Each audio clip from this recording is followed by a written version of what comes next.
Hi all welcome back to our session. இன்னைக்கு என்ன பார்க்கலாம் இந்த வீடியோவில் அப்படின்னா இங்கிலீஷ். ஓகேவா? ஸோ இங்கிலீஷ் வந்து எல்லாருக்குமே பொதுவாகவே ஒரு டிஃபிகல்ட்டான ஒரு சப்ஜெக்ட் அப்படின்னு சொல்லி தான் நம்ம என்ன பண்ணிட்டு இருக்கோம் அப்படின்னா இது நாள் வரைக்கும் ஃபேஸ் பண்ணிக்கிட்டு இருக்கோம். ஸோ ஒரு 100 பேர் இருக்கிறாங்க அப்படின்னா அந்த 100ல் ஒரு 90 பேர் அட்லீஸ்ட் ஒரு 80 பேருக்காவது இங்கிலீஷ் வந்து எப்படி இருக்கும் அப்படின்னா ரொம்ப ரொம்ப டிஃபிகல்ட்டான ஒரு சப்ஜெக்ட்டு. அதை சால்வ் பண்ணுறது ரொம்ப கஷ்டமாக இருக்குது. மேக்ஸ் ரீசனிங் போடுற அளவுக்கு என்னால் என்ன பண்ண முடியல அப்படின்னா இங்கிலீஷை சால்வ் பண்ண முடியலை அப்படின்னு சொல்லி தான் என்ன பண்ணுறாங்க அப்படின்னா ஸ்ட்ரகிள்ஸை வந்து ஃபேஸ் பண்ணுறாங்க. ஸோ அப்படி கஷ்டமாக இருக்கக்கூடிய இந்த இங்கிலீஷ் சிலபஸை நம்ம எப்படி டீகோட் பண்ணலாம், எந்த அளவுக்கு கொஸ்டினை வந்து மேக்ஸிமம் ரேஞ்சில் ரொம்ப ரொம்ப அப்ராக்சிமேட்டாக நம்ம அட்டென்ட் பண்ணலாம் அப்படிங்கிற ஒரு சில ஷார்ட்கட்ஸ் அப்படிங்கிறத விட ஒரு சில ஹிண்ட்டை வந்து நம்ம என்ன பண்ணலாம் அப்படின்னா நம்ம வந்து பார்க்கலாம்.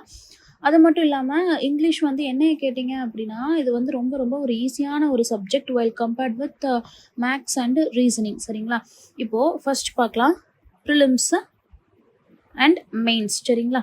ஸோ இந்த ப்ரிலிம்ஸ் அண்ட் மெயின்ஸில் சொல்லி பார்த்தோம் அப்படின்னா எனக்கு சேம் சிலபஸ் தான் இருக்க போகுது. ப்ரிலிம்ஸை காட்டிலும் மெயின்ஸ் கஷ்டமா அப்படின்னு சொல்லி கேட்டிங்கன்னா உங்களுக்கு ப்ரிலிம்ஸ் லெவல் ஆஃப் கொஸ்டின்ஸ் இங்கிலீஷில் அண்டர்ஸ்டாண்ட் பண்ணி சால்வ் பண்ண தெரிஞ்சிருச்சு அப்படின்னா mains for sure dam sure எப்படி இருக்க போகுது அப்படின்னா ஈஸியாக தான் இருக்க போகுது. இப்போ பாருங்கள் என்னென்ன சப்ஜெக்ட்ஸ் எல்லாம் என்னென்ன டாபிக்ஸ் எல்லாம் எனக்கு மேஜர் ரோல் ப்ளே பண்ணுது அப்படின்னு சொல்லி பார்க்கலாமா? First RC. சரிங்களா? Reading comprehension. அடுத்து பார்த்தோம் அப்படின்னா எனக்கு எரர் ஸ்பாட்டிங். கரெக்டாக? So error spotting. இந்த எரர் ஸ்பாட்டிங் அப்படின்னு சொல்லி பார்க்குறப்போ எனக்கு இதில் என்னென்ன விஷயங்கள்லாம் நான் பார்க்கணுன்னா சப்ஜெக்ட் வெர்ப் அக்ரிமெண்ட் பார்க்கணும், ப்ரொனவுன் பார்க்கணும், ப்ரிப்போசிஷன் பார்க்கணும், வேறு என்னெல்லாம் இருக்குது, டென்ஸ். ஓகேவா? டென்ஸு. அடுத்து பாருங்கள் அட்ஜெக்டிவ் அண்ட் அட்வர்ப். இந்த அட்ஜெக்டிவ் அண்ட் அட்வர்ப் வந்து எனக்கு வாசித்து பார்க்குறப்பவே முக்கால்வாசி நான் என்ன பண்ணிடுவேன் அப்படின்னா சால்வ் பண்ணிடுவேன். ஸோ இந்த 4 டாப்பிக்கு என்ன பண்ணணும் அப்படின்னா ரொம்ப இம்பார்ட்டண்ட்டாக பார்க்கணும். இதை தாண்டி கன்ஜெக்ஷன் பேஸ் பண்ண ரூல்ஸும் நான் என்ன செய்யணும் அப்படின்னா பார்க்கணும். மாடல் வெர்ப் பேஸ் பண்ண ரூல்ஸும் நான் என்ன செய்யணும் அப்படின்னா பார்க்கணும். இப்போது இந்த எரர் ஸ்பாட்டிங் அப்படின்னு சொல்லி எடுத்துட்டோம் அப்படின்னா சரி ஓகே அதெல்லாம் நம்ம தனித்தனியாக டீகோட் பண்ணலாம். ஸோ அடுத்து தேர்ட் டாபிக் இம்பார்ட்டண்ட்டான டாபிக் என்ன அப்படின்னு சொல்லி பார்த்தோம்னா சென்டென்ஸ் இம்ப்ரூவ்மெண்ட். சரிங்களா? சென்டென்ஸ் இம்ப்ரூவ்மெண்ட் அல்ல அப்படின்னா ஃப்ரேசல் ரிப்ளேஸ்மெண்ட். சரிங்களா? ஃப்ரேசல் ரிப்ளேஸ்மெண்ட் இது எல்லாமே எனக்கு ஒரே டாபிக் கீழே கேட்பாங்க. அடுத்து பாருங்கள் ஃபில்லர்ஸ். இந்த ஃபில்லர்ஸ்லேயே எனக்கு சிங்கிள் ஃபில்லர்ஸ் கேட்பாங்க, டபுள் ஃபில்லர்ஸ் கேட்பாங்க. அடுத்து பாருங்கள் ஃபில்லர்ஸை தாண்டி பார்த்தோம் அப்படின்னா க்ளாஸ் டெஸ்ட்டு. அடுத்து பாருங்கள் கனெக்டர்ஸ்.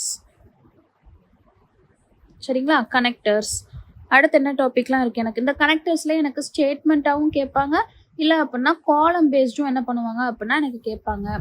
அடுத்து பார்த்தோம் அப்படின்றால் வேர்ட் யூசேஜ். இந்த வேர்ட் யூசேஜ் ஃபுல்லாகவே எனக்கு வெக்காப்ஸை பேஸ் பண்ணி தான் இருக்க போகுது. அடுத்து வேறு என்ன டாபிக்லாம் எனக்கு ரொம்ப இம்பார்ட்டண்ட் அப்படின்னு சொல்லலாம். ஸோ நல்லா பார்த்தோம் அப்படின்னா இந்த டாபிக்கு கீழே தான் எனக்கு கேட்க போகிறாங்க. ஸோ ஆர்சி அப்படிங்கிறப்ப எனக்கு என்ன இருக்க போகுது, அந்த பேசேஜை நான் வாசிக்க போகிறேன். அந்த வாசித்த பேசேஜ்லேருந்து கீழே எனக்கு கொஸ்டின்ஸ் இருக்க போகுது. கொஸ்டின்ஸ்க்கான ஆன்சர் எனக்கு பேசேஜில் இருந்து மட்டும்தான் நான் கண்டுபிடிக்கிறோம். ஸோ என்ன பண்ணலாம், ஈஸியாக நான் சால்வ் பண்ணலாம். அடுத்து பாருங்கள் எரர் ஸ்பாட்டிங். எரர் ஸ்பாட்டிங்கில் இந்த ரூல்ஸ் தெரிஞ்சது அப்படின்னா நல்லா பார்த்தோம் அப்படின்னா 1 2 3 4 5 6. சரிங்களா? மொத்தம் 6 ரூல்ஸ் தான் எனக்கு தேவை. 6 டாபிக்ஸில் இருக்கக்கூடிய ரூல்ஸ் தேவை. ஈச் எனக்கு 10 ரூல்ஸ் அப்படின்னாலும் 60 ரூல்ஸ் தெரிஞ்சால் போதும். என்ன பண்ணலாம், நம்ம அட்லீஸ்ட் 5க்கு ஒரு 3+3 கொஸ்டின்ஸையாவது என்ன செஞ்சிடலாம் அப்படின்னா அக்யூரேசியை மெயின்டைன் பண்ணி நம்ம போட்டுடலாம். அடுத்து பாருங்கள் sentence improvement and phrasal replacement. So sentence improvement phrasal replacement அப்படிங்கிறப்போ எரர் ஸ்பாட்டிங் அப்படின்னா என்னது, எனக்கு ஒரு ஸ்டேட்மெண்ட் ஃபுல்லாகவே எனக்கு எங்கே எரர் இருக்குன்னு தெரியாது, நான் ஃபுல்லாக ரீட் பண்ணி நான் கண்டுபிடிக்கணும். இன்கேஸ் சென்டென்ஸ் இம்ப்ரூவ்மெண்ட் இல்லை ஃப்ரேசல் ரிப்ளேஸ்மெண்ட் அப்படின்னா எனக்கு இந்த பார்ட்டில் மட்டும்தான் எரர் இருக்க போகுது அப்படிங்கிறத சொல்லிட போகிறாங்க. அந்த போல்டட் பார்ட்லேருந்து நான் என்ன பண்ண போகிறேன், எரர் இருக்கா இல்லையான்றதை நான் கண்டுபிடிக்க போகிறேன். ஸோ எனக்கு எரர் பேஸ் பண்ணியும் கேட்கலாம், இல்லை அப்படின்னா இடியம்ஸ் பேஸ் பண்ணியும் கேட்கலாம், ஃப்ரேசல் வெர்ப் பேஸ் பண்ணியும் கேட்கலாம். சரிங்களா? அடுத்து ஃபில்லர்ஸ் அப்படின்னு சொல்லி எடுத்துட்டோம்னா எனக்கு சிங்கிள் ஃபில்லர்ஸ், டபுள் ஃபில்லர்ஸ். எது எனக்கு ரொம்ப ஈஸி, டபுள் ஃபில்லர்ஸ் தான் பயங்கர ஈஸி. எதனால, ஏதாவது ஒரு இடத்துல எனக்கு என்ன இருக்கும் அப்படின்னா ஹிண்ட் இருக்கும், அதை பேஸ் பண்ணி நான் ஆப்ஷன் எலிமினேட் பண்ணி சூஸ் பண்ணிடுவேன். கிளாஸ் டெஸ்ட்டு ஃபில்லர்ஸோட அட்வான்ஸ்டு லெவல் தான் எனக்கு கிளாஸ் டெஸ்ட்டு. அப்போ ஃபில்லர்ஸ் போட தெரிஞ்சது அப்படின்னா அப்போ பேசேஜில் இருக்கக்கூடிய கொஸ்டின்ஸும் எனக்கு போட தெரியும், கிளாஸ் டெஸ்ட்டும் எனக்கு வந்துடும். கனெக்டர்ஸ் அப்படிங்கிறப்போ ஃபுல் அண்ட் ஃபுல்லாக எனக்கு கன்ஜெக்ஷன் பேஸ் பண்ணது தான், கோஆர்டினேட்டிங் கன்ஜெக்ஷன் பேஸ் பண்ணி தான் எனக்கு இந்த இதில் வந்து எனக்கு கொஸ்டின்ஸ் இருக்கும். எரர் ஸ்பாட்டிங்கில். இப்போ இந்த இடத்துல கனெக்டர்ஸ் அப்படிங்கிறப்ப என்ன அப்படின்னா ஸ்டேட்மெண்ட் பேஸ் பண்ணி இல்லை அப்படின்னா காலம் பேஸ் பண்ணி வாசித்து பார்த்து தமிழில் டிரான்ஸ்லேட் பண்ணி பார்த்தாலே நமக்கு என்ன தெரிஞ்சிடும் அப்படின்னா ஆன்சர் தெரிஞ்சிடும். சரிங்களா? அடுத்து வேர்ட் யூசேஜ் ஃபுல் அண்ட் ஃபுல்லாக வெக்காப்ஸ் பேஸ் பண்ணது தான். அந்த வேர்டை வந்து கொடுத்துருவாங்க. அந்த வேர்டு வந்து எனக்கு அந்த ஸ்டேட்மெண்ட்டில் கரெக்டாக யூஸ் பண்ணியிருக்கிறாங்களா இல்லையா அப்படிங்கிறத பார்த்து எது கரெக்டு எது தப்புன்றதை நான் போட்டால் போதும். அப்போது நல்லா பார்த்தோம் அப்படின்னா இங்கிலீஷ் வந்து இந்த ஒரு 7-8 டாப்பிக்கை சுற்றி தான் எனக்கு என்ன பண்ணுறாங்க அப்படின்னா கேட்குறாங்க. இந்த 7-8 டாபிக் நல்லா தரவாக ஃப்ரம் பிகினர்ஸ் லெவல்லேருந்து நம்ம லேர்ன் பண்ணிட்டோம், பேஸ்மெண்ட்டை ஸ்ட்ராங்காக போட்டுட்டோம் அப்படின்னா ப்ரிலிம்ஸ் வந்து ஈஸி. ப்ரிலிம்ஸை விட மெயின் பயங்கர ஈஸி. சரிங்களா? ஸோ இதை தாண்டி ஒவ்வொரு டாப்பிக்லையும் வேறு ஏதாவது டவுட்ஸ் இருந்துச்சு அல்லது ஒவ்வொரு டாப்பிக்லையுமே எப்படி அப்ரோச் பண்ணணும் அப்படிங்கிற மாதிரியான வீடியோஸும் நம்ம அப்லோட் பண்ணிக்கிட்டு தான் இருக்கோம். If you want some more details அப்படின்னா you can comment below this video.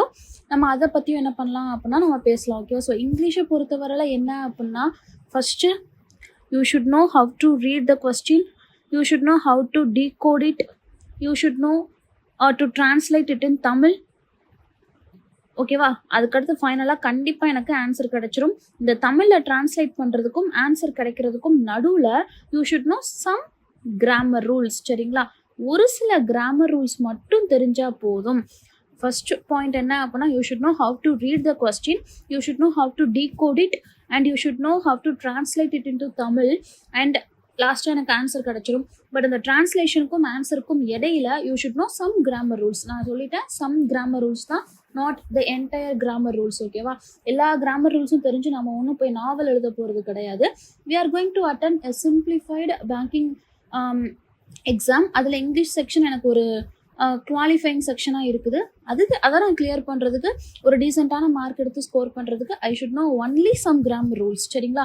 Some grammar rules. ஓகேவா? திருப்பி அதை நான் ஸ்ட்ரெஸ் பண்ணி சொல்கிறேன். If you want some more details அப்படின்னா யூ கேன் ஆஸ்க் மீ.